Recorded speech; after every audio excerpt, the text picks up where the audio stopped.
दिल्ली के constitutional club में आज जेडीयू के राष्ट्रीय कार्यकारिणी की बैठक का आयोजन किया गया, जहां नीतीश कुमार ने कार्यकारी अध्यक्ष संजय झा को चुन लिया है।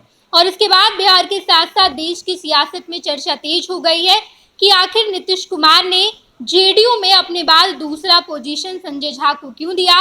मेरे साथ राजीव रंजन है। राजीव जी, नीतीश कुमार ने ऐसा पहली बार किया है कि खुद राष्ट्रीय अध्यक्ष रहते हुए कार्यकारी अध्यक्ष नीतीश कुमार ने बनाया, वो भी संजय झा को।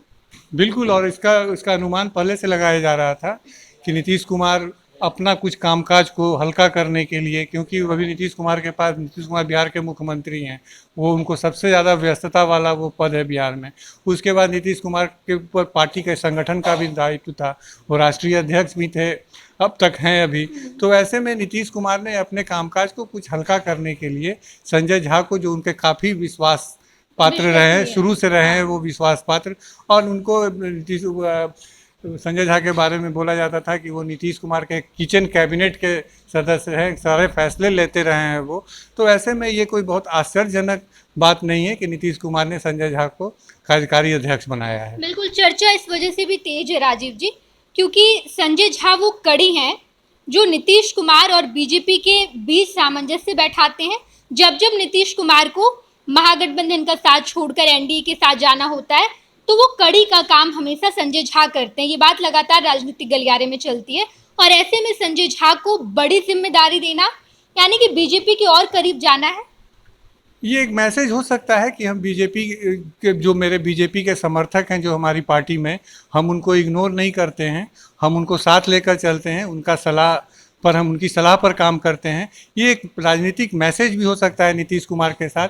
लेकिन नेहा, जिस तरह के राजनीतिक प्रस्ताव आज वहाँ पेश किए गए हैं जेडीयू की कार्यकारिणी की बैठक में, वो पार्टी का तेवर भी दिखा रहा है कि पार्टी जो अपने पुराने एजेंडे पर जो काम कर रही थी, बिहार को विशेष राज्य का दर्जा देने की उसकी मांग थी, बिहार के विकास के लिए विशेष पैकेज की मांग थी, तो पार्टी ने अपना वो तेवर भी बरकरार रखा है। साथ ही नीट को लेकर जो अभी जो चल रहा है, सारी जांच बिहार में केंद्रित है, और जिस तरह से ईओयू ने नीट परीक्षा में हुई धांधली को उजागर किया है, तो नीतीश कुमार जो गठबंधन के अंदर रहते हुए, एनडीए गठबंधन के साथ रहते हुए, वो जिस तरह से अपनी पार्टी की वजूद को बरकरार रखने के लिए जिस तरह के फैसले ले सकते हैं, वो बिल्कुल ले रहे हैं। और इसमें अभी तक जो हम वहाँ से सूचनाएं हम लोगों तक आ रही हैं, जो खबरें आ रही हैं, उसमें नीतीश कुमार ने अगर संजय झा को कार्यकारी अध्यक्ष बना करके एक मैसेज दिया है एनडीए के अपने घटक दलों को, या खासकर भाजपा को,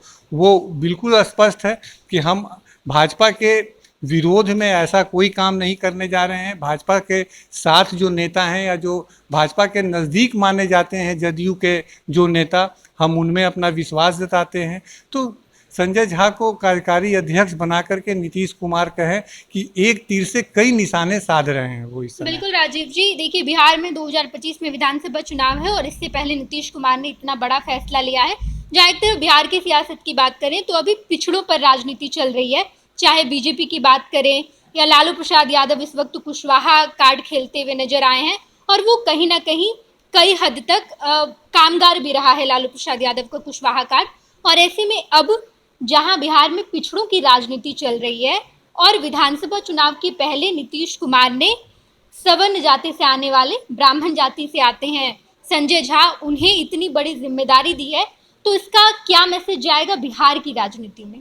नेहा, संजय झा कोई जनाधार वाले नेताओं में उनकी गिनती बिहार में नहीं होती है। हालांकि संजय झा 2014 में एक बार दरभंगा से लोकसभा का चुनाव भी लड़े थे, जिसमें उनको सफलता नहीं मिली थी। और संजय झा उन राजनेताओं में शामिल हैं जिन्होंने कभी चुनावी अखाड़े में कभी भी अपने आप को नहीं उतारा है। वो लगातार बिहार विधान परिषद के सदस्य रहे। बिहार विधान परिषद के सदस्य रहते हुए वो 2014 में दरभंगा लोकसभा क्षेत्र से वो जदयू के टिकट पर चुनाव लड़े थे, जिसमें उनको हार का सामना करना पड़ा था। 2019 में चूँकि भाजपा और जदयू मिल गई थी, तो दरभंगा लोकसभा सीट चला गया भाजपा के खाते में।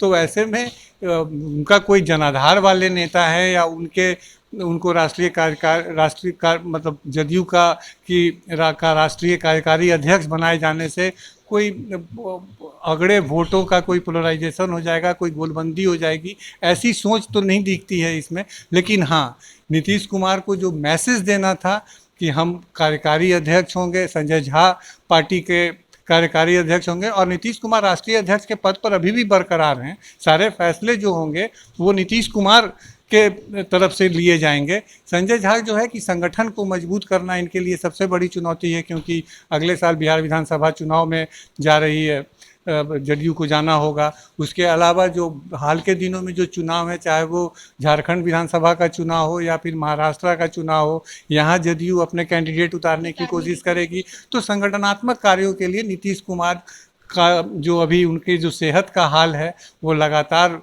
सामने नहीं आते हैं, या उनके सेहत को लेकर के भी कई तरह की चर्चाएं चलती हैं बिहार में। तो ऐसे में उन्होंने बिल्कुल एक स्ट्रॉन्ग मैसेज दिया है कि हम हैं और हम राष्ट्रीय अध्यक्ष के पद पर है, और जो संगठनात्मक कामकाज होगा पार्टी का, उसके लिए जो ज़रूरत थी एक मजबूत पार्टी कार्यकर्ता की, और संजय झा से बेहतर उनको और कोई समय उन पर कोई और उन्होंने किसी पर विश्वास नहीं किया। तो संजय झा नीतीश कुमार के काफ़ी करीबी रहे और शुरू से करीबी रहे हैं। जब वो भाजपा छोड़कर जदयू में आए थे तब से जो नीतीश कुमार के साथ हैं। तो इसमें काफ़ी स्ट्रॉन्ग मैसेज दिया है नीतीश कुमार ने कि हम भाजपा से हमारा किसी तरह का अदावत नहीं है, लेकिन हम अपने राजनीतिक मुद्दों से किसी तरह का समझौता नहीं करने जा रहे हैं। देखने को भी मिला आज के राष्ट्रीय कार्यकारिणी बैठक में नीतीश कुमार के जो दो अहम फैसले रहे, दो अहम प्रस्ताव, जिसमें से एक की स्पेशल स्टेटस की मांग और दूसरी की पटना हाई कोर्ट ने बिहार में जो आरक्षण के दायरे को बढ़ा दिया गया था उसे रद्द कर दिया। तो अब बिहार सरकार की ये मांग केंद्र सरकार से होगी कि आप इसे 9वीं अनुसूची में शामिल कर दें।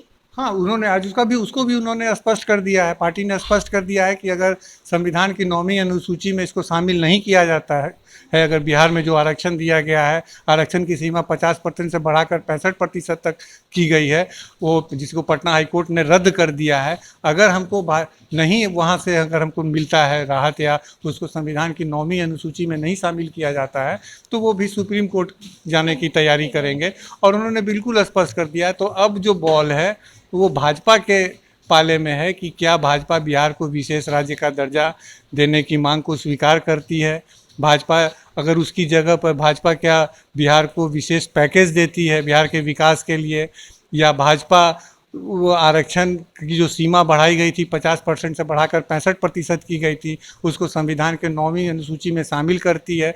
तो अब जो बॉल है आज वो भाजपा के कोर्ट में डाल दिया गया है और भाजपा को तय करना है कि अब वो नीतीश कुमार के इन फैसलों पर कि अपनी किस तरह की प्रतिक्रिया देती है, उन पर अमल करती है या उनकी मांगों को खारिज करती है। खैर, देखना दिलचस्प होगा। राजीव जी, आज राष्ट्रीय कार्यकारिणी की बैठक में मुख्यमंत्री नीतीश कुमार ने पार्टी की दूसरी पोजीशन संजय झा को दी है और उसके बाद बिहार के साथ साथ देश की सियासत में चर्चा तेज है और आने वाले समय में इसका क्या प्रभाव बिहार की सियासत पर पड़ेगा, देखना दिलचस्प होगा। तमाम खबरों से आपको रूबरू कराएंगे, देखते रहिएगा फर्स्ट बिहार झारखंड।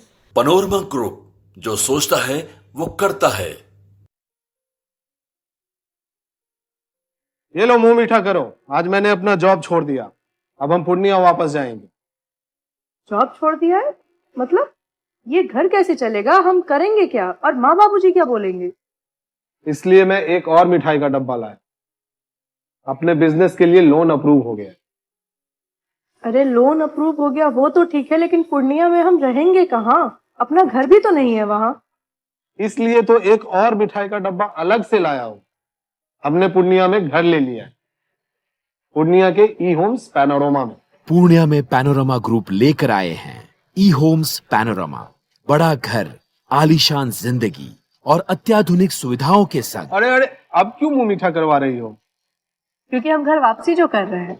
घर वापसी की खुशी पूर्णिया में ई होम्स पैनोरमा के संग। ई homes panorama, luxurious lifestyle redefined.